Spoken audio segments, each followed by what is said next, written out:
Gotham City não é apenas uma cidade. É uma máquina social viva que respira caos e tenta impor ordem à força.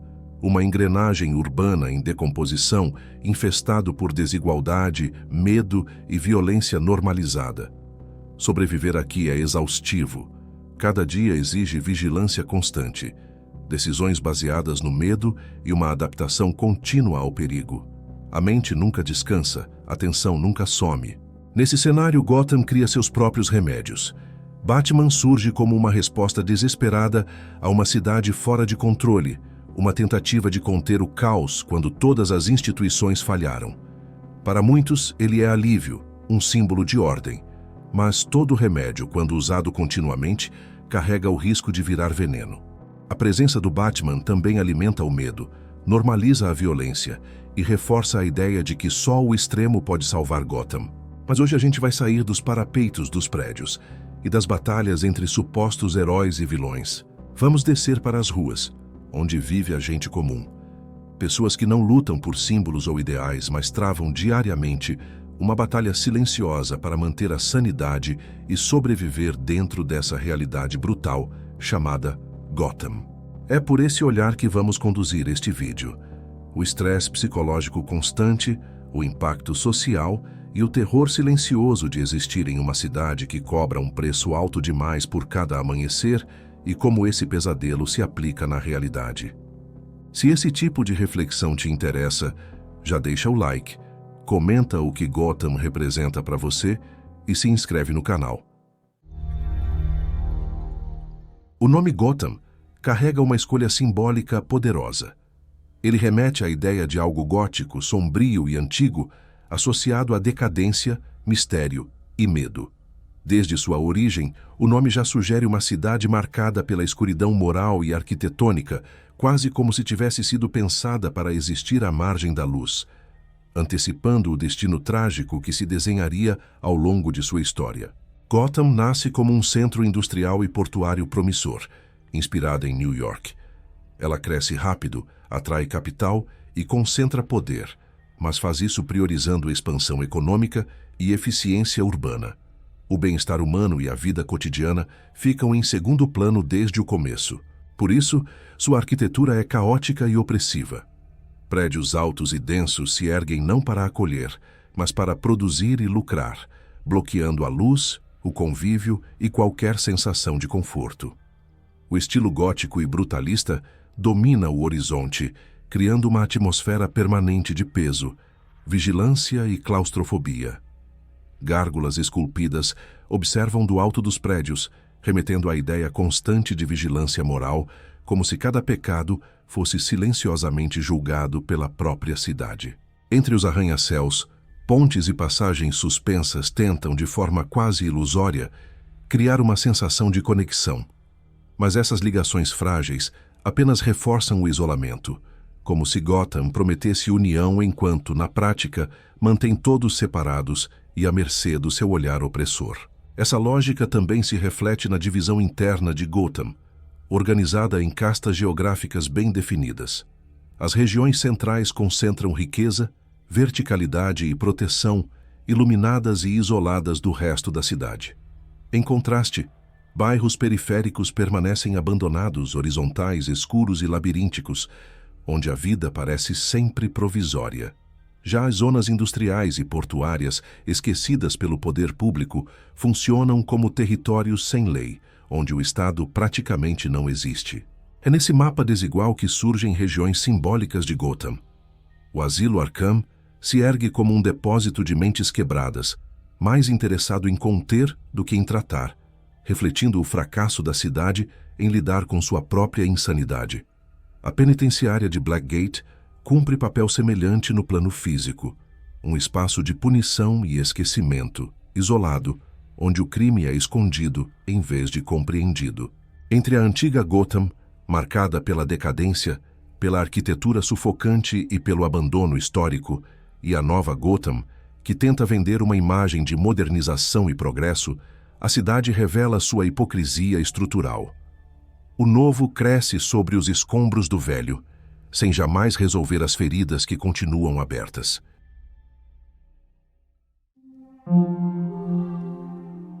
Com o tempo, o Estado vai recuando. Primeiro falha nos serviços básicos, depois se ausenta das ruas. E, por fim, abandona qualquer responsabilidade moral com seus cidadãos. Esse vazio institucional não apenas permite o crime, mas o fortalece. Organizações criminosas passam a oferecer aquilo que o poder público negou: controle, regras e uma falsa sensação de ordem. E é a partir desse cenário de abandono e corrupção que a violência em Gotham escala de forma inevitável. Primeiro surgem as gangues, grupos que ocupam o vácuo deixado pelo Estado e transformam bairros inteiros em territórios de domínio e medo. Com o tempo, essa violência se sofistica e ganha rosto, discurso e identidade. Vilões como o Coringa, o Charada, o Pinguim e o Espantalho não surgem apenas como criminosos isolados, mas como manifestações extremas de uma cidade adoecida, cada um explorando o caos, o medo, a desigualdade e a fragilidade psicológica de Gotham, tendo como representação máxima de toda essa loucura o Coringa, um vilão sem superpoderes, mas talvez o mais perigoso de todos. Ele encarna a ideia de que basta apenas um dia ruim para qualquer pessoa atravessar a linha da sanidade. Sua violência não busca apenas destruição, mas comprovação. O Coringa tenta, repetidas vezes, provar sua teoria ao mundo, especialmente ao herói da cidade, promovendo massacres de pessoas comuns como experimentos cruéis para mostrar que, em Gotham, ninguém está realmente a salvo da loucura. E para fechar toda essa parte sobre o caos de Gotham, surge a figura do seu herói mais famoso. Batman é visto como o protetor da cidade, mas sua própria imagem levanta dúvidas profundas. Vestido como uma criatura das sombras, ele inspira mais medo do que segurança, mais opressão do que alívio. Seu método é enfrentar a loucura com ainda mais violência e insanidade, como se apenas o terror pudesse conter o terror. E embora salve vidas ocasionalmente, Batman não resolve o verdadeiro problema de Gotham City. Uma estrutura social apodrecida, um estado ausente e uma cidade que continua produzindo dor, trauma e desespero todos os dias. Para os moradores menos abastados, essa escalada consolida a sensação de impotência total. O medo deixa de ser um susto pontual e vira rotina. Viver em Gotham significa aprender a respirar sob pressão constante, adaptar a mente ao trauma diário e seguir em frente mesmo quando tudo ao redor empurra para o colapso. É a partir desse ponto que a pergunta muda. Não mais como Gotham chegou até aqui, mas como pessoas comuns conseguem manter a sanidade vivendo dentro dessa máquina de medo.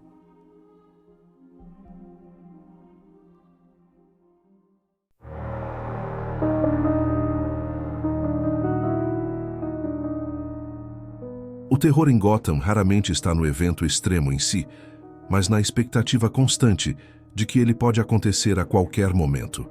Uma simples ida ao trabalho carrega o peso de uma despedida silenciosa. Entrar no metrô, virar uma esquina ou atravessar uma ponte pode ser o último gesto de uma vida comum. Não há explosão necessária para gerar pânico, basta a possibilidade. Esse medo antecipado consome a mente, corrói a rotina e transforma cada dia em um exercício de sobrevivência psicológica.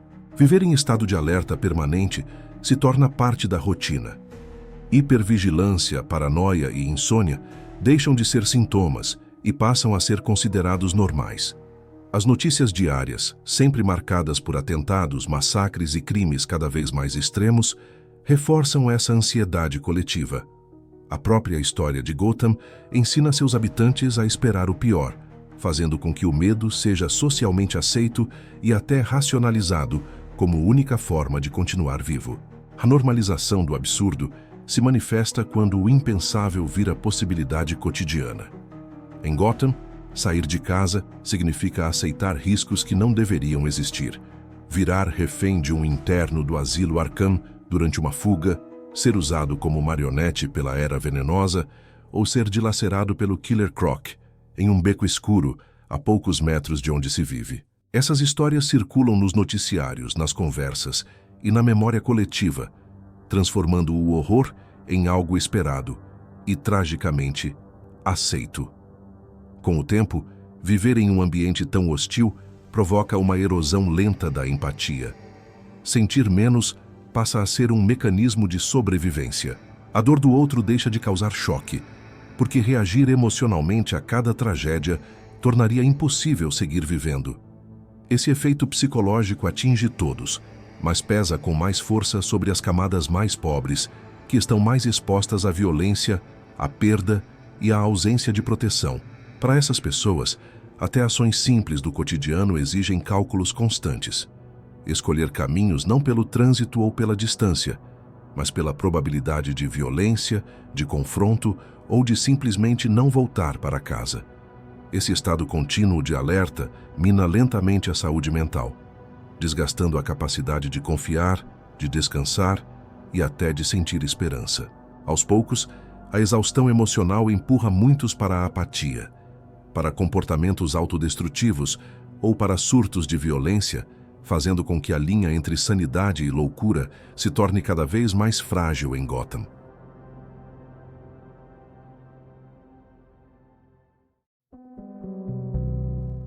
Em Gotham, a violência vira a linguagem oficial da cidade. Ela comunica status, poder e pertencimento em uma cidade onde outras formas de reconhecimento simplesmente falharam. Gangues e vilões surgem como respostas identitárias a uma sociedade que abandonou seus próprios cidadãos, oferecendo sentido, proteção e lugar a quem nunca teve futuro garantido. Para muitos, a criminalidade deixa de ser escolha moral e passa a ser alternativa concreta de sobrevivência. Com o tempo, essa lógica empurra parte dessas pessoas para atos cada vez mais extremos, onde a violência deixa de ter limite. Atentados terroristas, abusos brutais e até práticas como o canibalismo passam a surgir como expressões finais de uma mente quebrada por anos de medo, exclusão e abandono absoluto. Nesse cenário, tanto a polícia quanto o Batman ocupam posições profundamente ambíguas.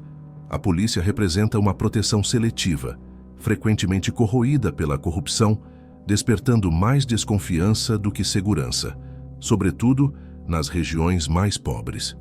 Esse quadro se agrava quando se considera a atuação silenciosa da Corte das Corujas, uma força oculta de controle e manipulação que opera nos bastidores de Gotham. Formada pela elite econômica e política da cidade, a Corte molda decisões, elimina ameaças e mantém seus privilégios intactos. A polícia, consciente ou não, acaba protegendo esses interesses, reforçando a sensação de que a lei existe para servir os poderosos enquanto abandona o cidadão comum à própria sorte. Já o Batman, embora combata o crime, reforça a ideia de que a violência é a única linguagem compreendida por Gotham. Para alguém pobre, que encontrou no crime a única alternativa de sobrevivência, cruzar o caminho do Batman não significa redenção, mas a certeza de ossos quebrados, contusões e traumas físicos graves.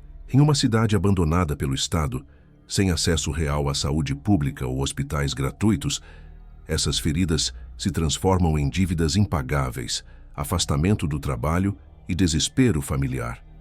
A repressão que deveria conter o caos acaba empurrando ainda mais pessoas para o abismo, espalhando o impacto da violência por gerações inteiras. Sua presença intimidadora confunde herói e vilão, ordem e opressão.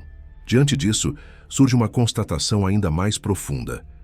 Em Gotham, o medo deixa de ser apenas uma reação e se transforma em uma força paralisante e limitante. Sob uma lente filosófica, esse medo atua como aquilo que Nietzsche descrevia como uma prisão invisível, algo que encarcera o indivíduo por dentro, reduzindo sua potência vital. A capacidade de agir, criar, desejar e se afirmar no mundo é lentamente corroída. Em vez de expansão e superação, o que surge é contenção. A vida deixa de ser movimento e passa a ser defesa. Esse empobrecimento da potência interrompe qualquer possibilidade real de evolução pessoal ou coletiva, pois um ser dominado pelo medo não busca transformação, apenas sobrevivência. Por isso, o cidadão passa a viver contido, não como escolha, mas como consequência direta desse empobrecimento interno. Evitar o risco, o sonho e o desconhecido torna-se um mecanismo de autopreservação. A obediência já não nasce de valores éticos, mas da ansiedade constante, da exaustão emocional e do medo permanente da punição. Quando a força vira regra e a proteção nunca chega, o medo empurra o ser humano para a inação, para a resignação e, em muitos casos, para uma depressão silenciosa. A existência deixa de ser projeto e passa a ser espera.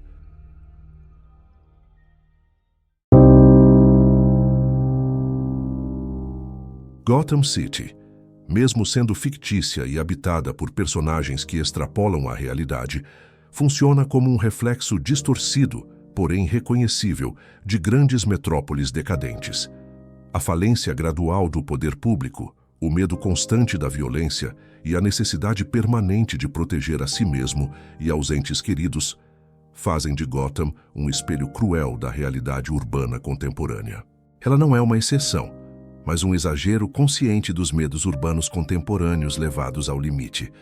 Gotham pode ser vista como um sistema que adoece seus próprios habitantes, onde o medo atua como uma névoa constante que reduz a visão de futuro e encurta os horizontes do possível.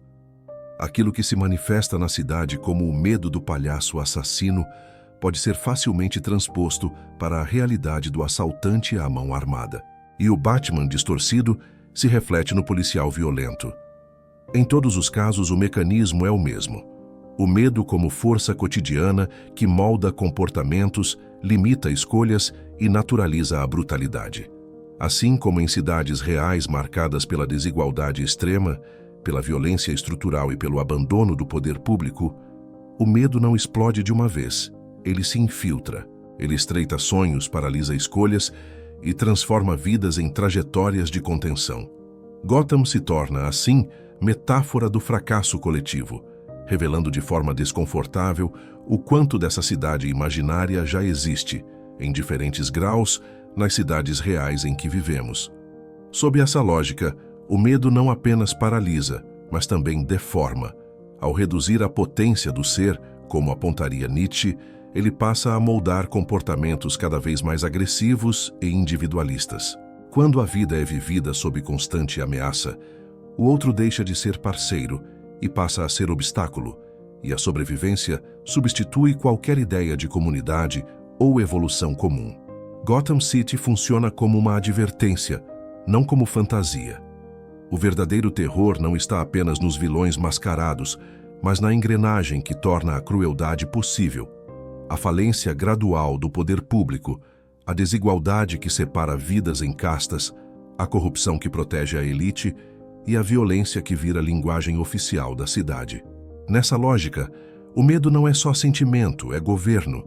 Ele reduz a potência vital, estreita o futuro e empurra pessoas a viverem contidas, agressivas, individualistas, como se sobreviver fosse a única forma de existir. E talvez a crítica mais dura seja essa. Até os heróis nascem como distorções do mesmo ambiente adoecido. Batman aparece como remédio de emergência, mas também como sintoma, porque tenta curar a loucura com mais violência, e isso nunca resolve a causa do desastre. Gotham continua produzindo trauma, e a cada noite a cidade prova, de novo, que não precisa de monstros para ser monstruosa. Se esse tipo de reflexão fez sentido para você, deixa o like, se inscreve no canal e compartilha o vídeo. E comenta aqui embaixo qual é o nome da sua Gotham City, onde o medo te limita, a negligência te empurra para o abismo e a sobrevivência toma o lugar da vida.